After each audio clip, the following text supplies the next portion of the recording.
One day, my mother and I were driving, and she had asked me if I were a feminist. She then backtracked because, well, it's pretty obvious that I am.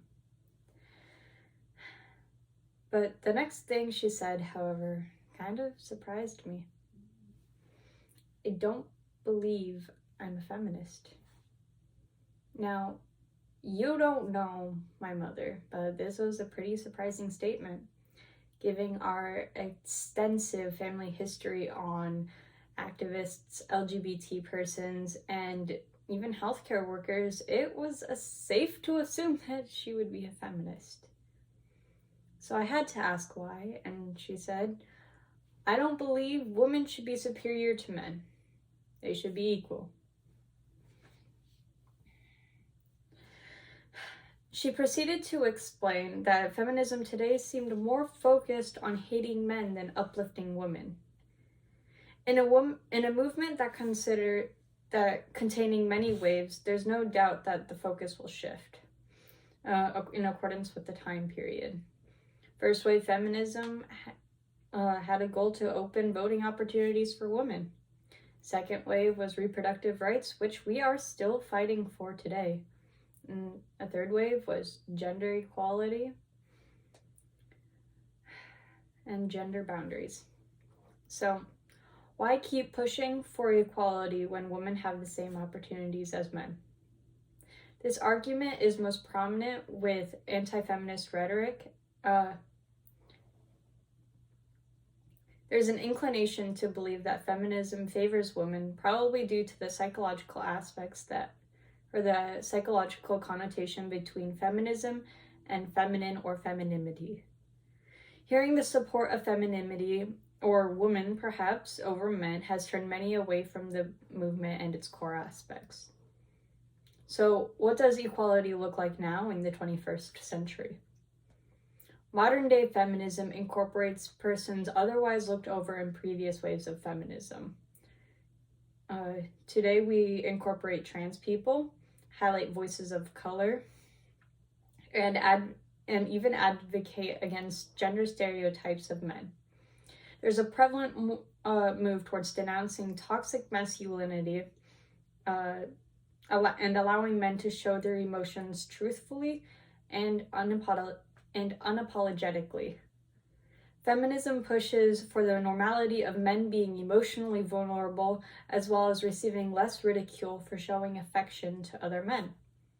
Reducing toxic masculinity only benefits the emotional stability of men and lessens the risk of women being susceptible to domestic violence. Yet, 1 in 3 women still experience both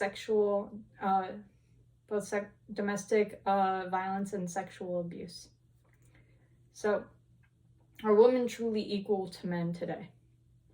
According to the United Nations Gender Equality Infographics, women should not be specified as a homogeneous group and can experience discrimination in other ways. 29 of 143 countries have husbands legally deemed as the head of household. 73 countries still criminalize same-sex marriage and increase vulnerability to detainment and violence. These laws are set to hinder the progression of women in society, yet women only hold 22% of parliamentary seats worldwide. Even taking feminism at face value, men and women globally are still not equal. How can the feminist movement as a whole be set to view women as superior if laws and societal expectations still move against them? Being from the United States, the level of equality seems minuscule for a cisgender white woman. There are opportunities of high-level positions, voting rights, and a growing female presence in political society. Yet status is not the only right to be considered. It's how people are treated. Trans women and men have preventative laws hindering their transitions, and in many states, openly LGBT people can be denied services or even employment specifically due to their sexuality. Furthermore, Black women are more susceptible to violence than a white woman, yet anti-feminist beliefs don't seem to acknowledge that these disparities still exist. After explaining the feminism today to my mother, she didn't completely commit to being a feminist, but did admit to holding feminist ideologies without even realizing it. And honestly, that's the true goal. Educate others on transforming waves of feminism and show those who are anti-feminist and show that those who are anti-feminist can very well actually hold similar beliefs.